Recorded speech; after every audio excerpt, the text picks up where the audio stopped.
안녕하세요. 미용씨 초대석 첫 방송 준비했습니다.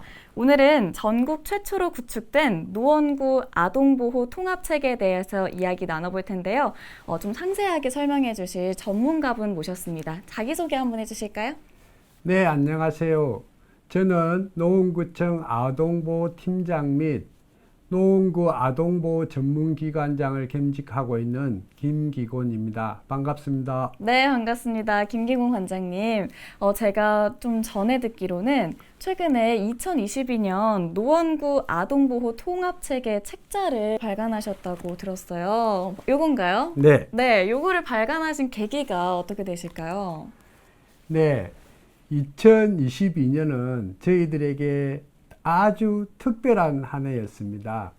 노원구 아동보호 전문기관이 전국 최초로 2018년 3월 개소한 이래 5주년이 되었고, 특히 영유아만을 담당하는 영유아 전용 학대 피해 아동 쉼터 운영 1주년이고, 또한 보호 자립 준비 청년의 자립 지원 대책을 마련하고 자립 지원 조례를 제정한 원년이기도 했습니다.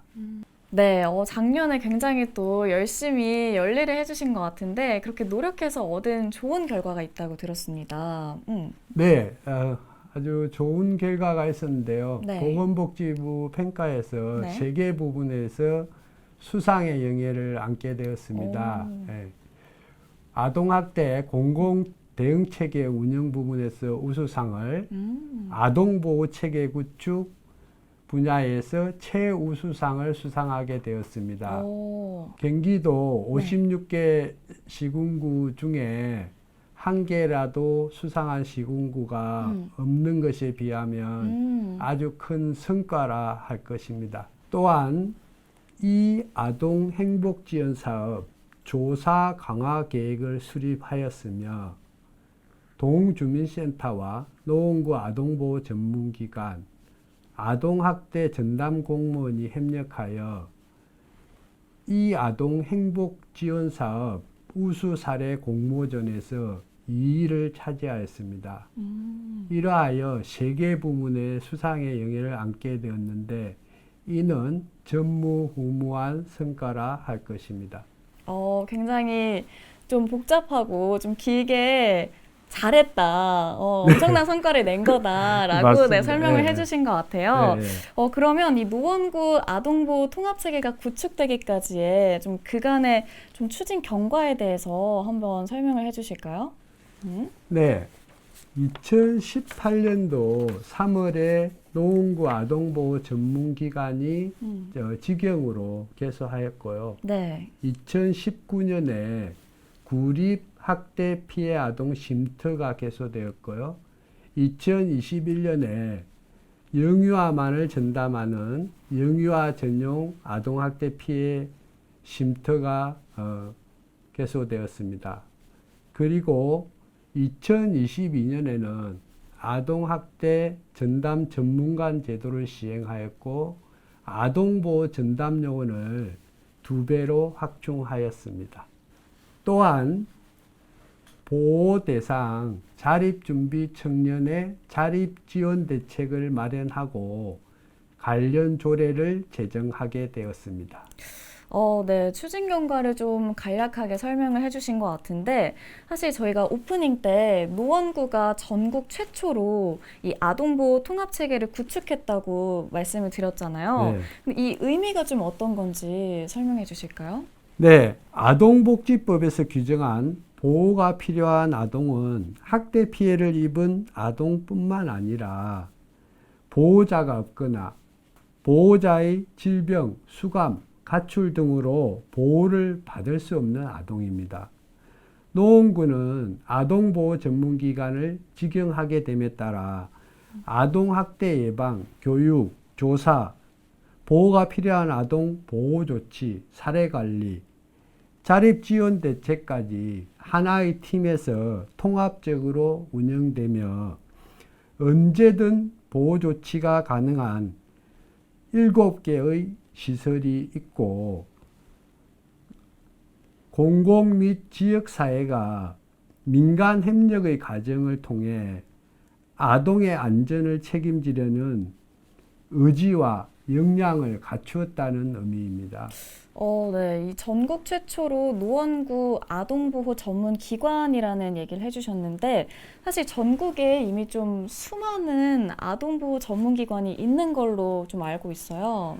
얼마나 네. 있나요? 전국에 네. 86개 아동보호 전문기관이 있는데 86개. 한 개의 민간 아동보호 전문기관이 몇 개의 시군구를 담당하는 권역 단위로 운영되고 있습니다. 서울은 네. 7개 아동보호 전문기관이 25개 자치구를 담당하고 있었습니다.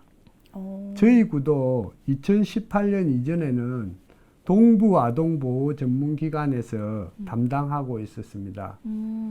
동부 아동보호 전문기관은 동대문에 위치하고 거리가 멀 뿐 아니라 6개 자치구를 담당하고 있어서 아동학대 대응에 한계가 있었습니다.